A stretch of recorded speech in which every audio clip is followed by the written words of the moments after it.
The morning sun filtered through the campus trees as two boys strolled toward their classroom. Laughter echoed from the nearby corridors, but suddenly, one of the boys slowed to a halt. A strange sensation rippled through his body. Confused, he looked down, only to realize he couldn't move his legs. His friend, already a few steps ahead, turned around and frowned. "What's wrong?" he asked, noticing the panic on his friend's face. I don't know. I can't move. It's like my legs are frozen," the boy whispered, his voice trembling. A shiver coursed through him as if an icy wind had just swept past, though the air was still. At that moment, a girl with an umbrella walked by them. Her presence seemed to distort the air itself. A chill lingered around her like a haunting. The cold clung to her like a second skin, and with every step she took, the temperature seemed to drop. The boy, who could still move, narrowed his eyes and said, "I don't know what it is, but something's wrong with her." Later, the classroom buzzed with chatter. Students were animated, immersed in gossip and weekend tales. The air was light with laughter, until the door creaked open and their homeroom teacher walked in. Clapping her hands for attention, she greeted them cheerfully. "Hello, students. I hope you all had a wonderful weekend. Today, an exciting announcement for you." She paused, smiling mysteriously. "We're being joined by a new student." A ripple of murmurs spread across the room. "That's so sudden," a girl muttered, surprised. Another boy leaned closer to his friend and whispered, "It's probably a girl. Hope she's cute." But all such idle hopes evaporated the moment the new student stepped in. Her presence hit like a storm. With confidence and a chilling elegance, she walked through the doorway. Her aura was undeniable, fierce, cold, and intense. She stood at the front of the class, meeting their wide-eyed stares with a gaze like frost. "I'm Natalyia Dragonmoir," she announced, her voice calm, yet carrying an unplaceable weight. Inside, Natalyia said nothing aloud, but her thoughts pulsed. "I belong to a vampire family. Since the day I was born, we've never interacted with humans. Lived isolated, apart from their world." Her mind echoed with her father's words. "Our species can never coexist with humans. The moment they learn we're more than folklore, they'll turn on us. They'll fear and hate us." She had grown sick of it all. The seclusion, the repetition, the hollow life. Wake, feed, sleep. A life without change, without connection. That's what she had decided to take matters into her own hands. She had told her family she wanted to go to school, to live among humans, to see the world. For herself, their reaction had been predictable. Stunned silence. Her siblings had stared at her as if she had gone mad. Even her brother had asked if she'd lost her mind. But her father, after the initial surprise, had relented. "If that's what you truly want," he had said, "I will permit it, but only under one condition. No one must find out what you are." And so, here she was. The teacher, caught somewhere between awe and apprehension, cleared her throat. "Natalyia, yes? Would you like to say a few words to introduce yourself?" Natalyia smiled, too wide, too intense, and opened her arms. "I'm very excited.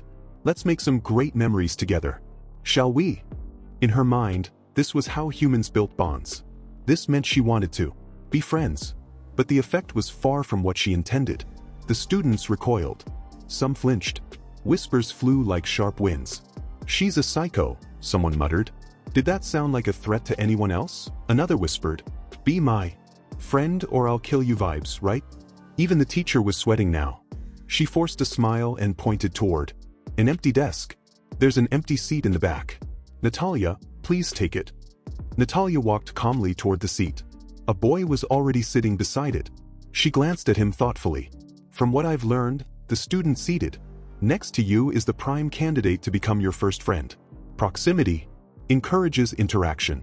Yes, she'd read that in several online forums. Boy would be her first friend. As she sat down, the classroom still frozen in her wake, she kept her chin. Despite the strange stares, despite the whispers, she believed she had done well. "I never said anything wrong," she thought to herself. "I'll fix it later." In her mind, she remembered her father's final warning. She must not let anyone know the truth. No matter what happened, no one could discover that she was a vampire. And yet, as she settled into her seat, the boy beside her stole a glance. The expression was calm, unreadable, but something flickered in his eyes. "My name is Evangelo Dante," he thought to himself, "and I come from a family of vampire hunters." Before the class even started, a girl sat quietly at her desk, stealing subtle glances at Evangelo, who was seated a few rows ahead, eyes glued to his phone. He wasn't doing anything extraordinary, just staring at his phone.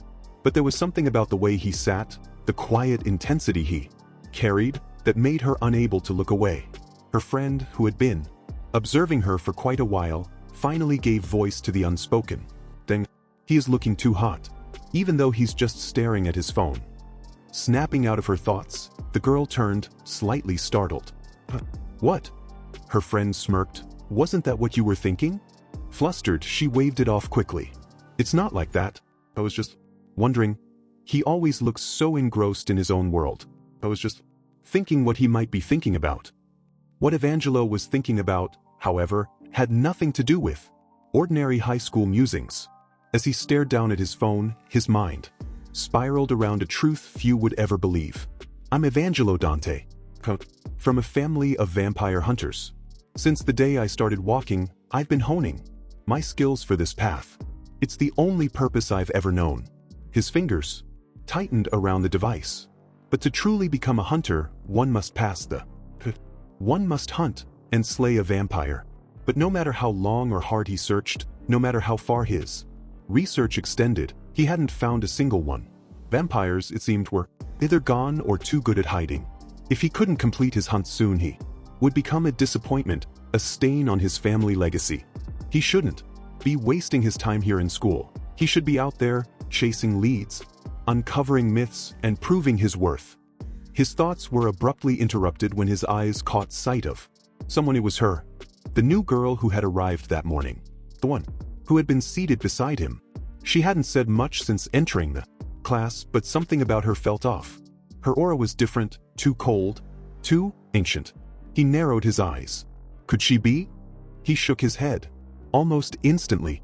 "Don't be an idiot, Evangelo.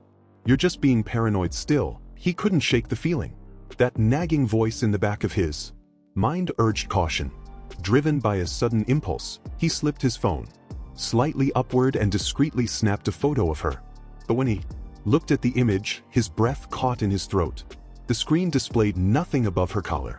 No face, no hair, just a pair of blue eyes glowing faintly, surrounded by curling black smoke. That was the confirmation he didn't want but couldn't ignore. She's one of them.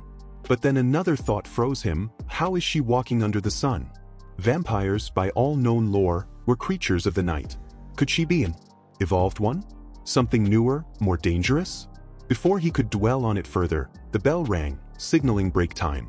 Their teacher left the classroom, and the students began to chatter and a boy sitting in front of Natalyia leaned over to his seatmate. "But, want to go to the bathroom?" he whispered.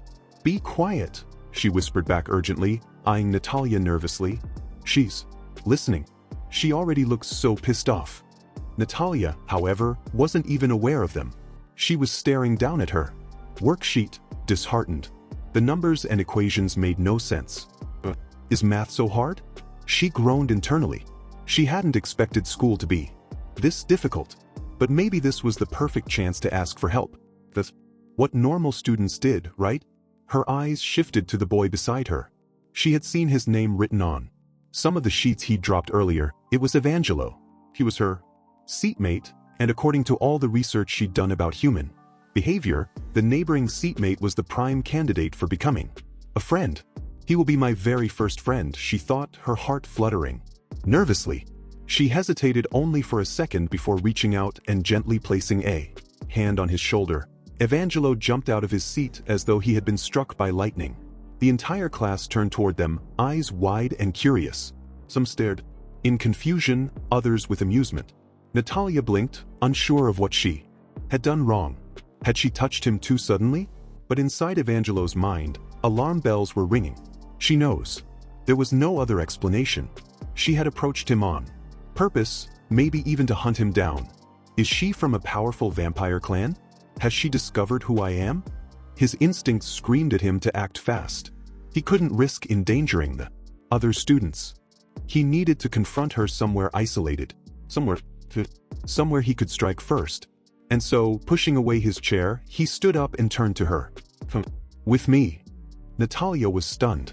Was this his confession? His face was red, sweat trickled down his temples, and his heartbeat was wild and erratic. Recognized every sign. Strong heartbeat, dilated pupils, nervous trembling. He's in love with me, she thought. She'd read enough books to know the pattern. This was how it always happened. She blushed slightly but nodded. Okay. Their classmates were now deeply intrigued. Why had Evangelo suddenly asked the new girl to come outside? What was going on between them? Curiosity got the best of them, and several students crept after them to eavesdrop, their footsteps silent as they slipped through the door behind. Outside, Evangelo positioned himself in full sunlight. It would give him the upper hand as sunlight was his shield. Hidden within his sleeve, he held the blessed wooden stake, the one his family had used for generations. I'm ready, he thought. This ends today. I'll complete my task and become a true vampire hunter. Natalyia approached him slowly. He tensed, thinking she was about to. His grip on the stake tightened. Instead, she stopped right before him, raised her head, and with the utmost sincerity, declared, "There's no need for talk. I will allow your feelings." The world stopped. Evangelo's fingers loosened in shock. His classmates, hidden behind the pillars and bushes, gasped in unison. Did she just accept his feelings? His eyes widened. His jaw dropped. For the first time in years, Evangelo, Dante, vampire hunter by blood and training, was left completely and utterly speechless. Evangelo was utterly shocked, and so were the other students. Whispers hummed through the air like bees around spilled honey. In the next class, as the teacher delivered a monotonous lecture, a girl leaned toward her friend and whispered, "Are they going out?" The other girl shook her head slightly, eyes flicking toward Evangelo. "Doesn't seem so. Look at his expression." Back in their seats, Natalyia sat with her hands folded neatly, deep in thought. She had read about it extensively in the thick, dusty books that filled her home library. Love was described as the most human of all experiences, its roots often taking hold during the tumultuous and tender years of high school. She had come here with the goal of making friends, to experience the rhythm of a normal teenage life. But if love was being offered, if this truly was that moment from the books, she saw no reason to deny it. With quiet confidence, she reached across the space between them and placed her hand in Evangelo's. He didn't flinch, didn't pull away, he just stared at her, eyes wide with surprise, as though he'd forgotten the world around him. Later, in the cafeteria, they sat together for lunch. The buzz around them was nearly deafening. Natalyia observed him carefully. He hadn't touched his food. With a mischievous smile, she picked up a broccoli floret from her plate and, holding it gently, brought it to his mouth. "Open up," she said playfully, and before he could protest, she shoved the broccoli into his mouth. The entire cafeteria went dead silent. Forks froze midair. Mouths gaped. All eyes were on them. Natalyia, unfazed, smiled sweetly and grabbed his hand again. As they walked down the hallway together, her fingers still interlaced with his, she felt an unfamiliar fluttering inside her chest. Had never imagined attending school like this, walking through long, noisy hallways, gossip swirling around her like perfume. It was new, strange, and yet oddly pleasant. Evangelo, still dazed from the cafeteria incident, suddenly broke the silence. "I need to go to the restroom," he muttered and slipped away. Once inside, he locked himself in a stall and burst into uncontrollable laughter. Boys nearby exchanged puzzled glances, unsure if he'd finally come at. "She didn't even consider me worthy of being a threat," he muttered to himself between laughs. "She underestimated me." The fire reignited in his chest. He had spent his entire life preparing for this moment. Now it was time to act. No more hesitations. He emerged from the restroom with a newfound resolve burning in his eyes. Outside, he walked straight up to her. "I challenge you to a duel," he said, sharply. "Let's do it the old way." Natalyia blinked. "What?" And then he lunged swiftly, like he meant to embrace her. For a flicker of a second, she thought he was going to hug her, and it felt far too early for something like that. Reflexively, she shoved him back with a light push to the chin. But that small movement sent him tumbling down the stairs, arms flailing until he landed awkwardly at the bottom. Everything went black. When he opened his eyes again, the world was different. The environment was alien and strange. Velvet walls, dim candlelight, the scent of dried roses and something darker. "What is this place?" he murmured, dazed. Natalyia was standing nearby, next to an ancient couch. "It's my home," she said simply. Then, a voice drifted from above. "Has your guest woken up?" Evangelo turned and felt something soft and cold land on his cheek. He looked up, he saw a shadowy, cat-like figure hanging upside down. From the ceiling, fur shifting like living smoke. Natalyia looked up casually. "Mother," she said. Evangelo stared at her in disbelief. What are you?" "I'm sorry about earlier," Natalyia said, avoiding the question for a moment. "I didn't mean to hurt you. You were unconscious and I didn't know what else to do, so I brought you here." She hesitated, then finally added, "Also, I haven't told you the truth about myself. I'm a vampire." "I already knew," Evangelo whispered to himself. A sigh came from above. "It seems the boy is quite shaken by the whole situation," the shadow cat mother commented. Then, from behind Natalyia, a man walked in with a much younger girl, clutching his hand. His eyes were dark pools, ancient and solemn. "Who could blame him?" he said. "Anyone would freeze if they met us, the ones who walk the night." He stepped forward, inspecting Evangelo with a mix of curiosity and caution. "But he'll get used to it. He must. After all, he's shown romantic interest in our daughter. Haven't you?" The younger girl giggled softly, peeking out from behind her father. "There must be many questions in your heart," the father said, his voice low and slow, but for now he extended a hand. Welcome to the family. A few hours before Evangelo had been brought to the vampire's family home, Natalyia's father was quietly brooming the floor of their Gothic manor, the bristles of the straw brush whispering across ancient wood. The soft sound was broken as Natalyia's mother approached him, her presence as shadowy and elegant as ever. She voiced the worry that had been nesting in her mind for days, leaving Natalyia all alone in the world.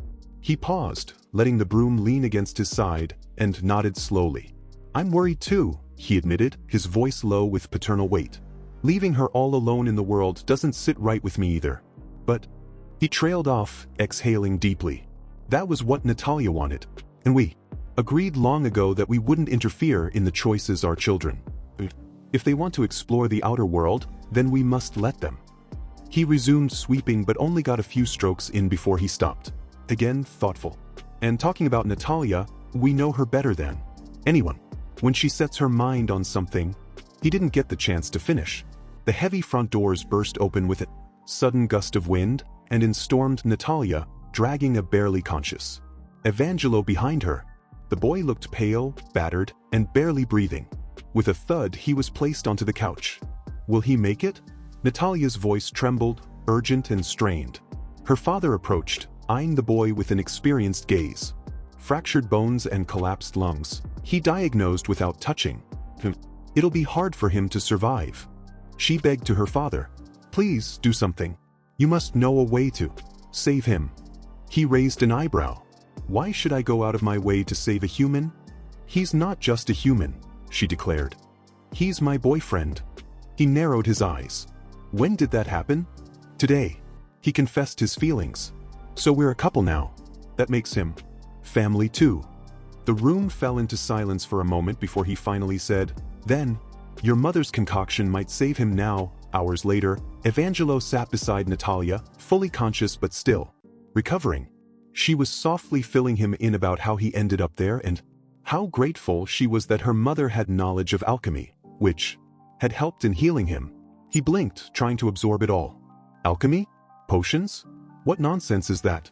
But she didn't notice his inner skepticism. Instead, she tilted her head, slightly, her voice tender. "Are you scared of me now? I understand if you are, and I wouldn't mind if your feelings changed after learning the truth." "About me? What feelings?" He thought bitterly. "And why did she save me at all?" He stared at her for a moment and then asked bluntly, "Why did you want us to be a couple in the first place?" Her lips curled into a soft smile. "Because humans talk so much about love. I want to experience it too." His mind reeled. So, she didn't know the truth about him. She truly thought he was just some average boy who had feelings for her. There was power in that misunderstanding, a way out, maybe. He decided to exploit. Scared, he repeated, forcing sincerity into his tone. Why would I be scared of you? I don't care what you are. All I care about is you. Her eyes lit up with warmth. I'm relieved to hear that, she said softly. Could I use the bathroom in your house? He asked. Standing up, she gave a slight sigh. Oh, again? But she waved him off. Once inside the bathroom, he stood before the mirror, gripping the edge of sink. First, he muttered to himself, I need to figure out how to get out of here. This place is dangerous. If pretending to be her boyfriend is what it takes, I'll play along. And by staying here, I'll get intel on the family. Then I'll launch a big operation. Wipe them all out. While deep in thought, he suddenly noticed a shift in the mirror. The reflection twisted. Natalya's father appeared, his image watching Evangelo. With piercing eyes. Startled, Evangelo turned around sharply. The man was standing behind. Finally, he said calmly, we are alone. Evangelo forced a casual smile. Don't panic, he reminded himself. Here is her boyfriend. Just keep playing the role. Sir, he greeted cheerfully. Natalya's father cut straight to the heart of the matter. What is a vampire hunter like you doing in my house, seducing my daughter? The question felt like a blade against Evangelo's throat. He forced a laugh, trying to feign ignorance. Vampire hunter? What are you talking about? Don't know anything about that. There must be some misunderstanding, but the man interrupted, pulling something from his coat. It was an amulet. This, he said coldly, was crucified to your chest when you were brought. It reads, Death to all vampires. Evangelo stared at it, heart pounding in his chest. His blood ran cold. I'm completely fucked.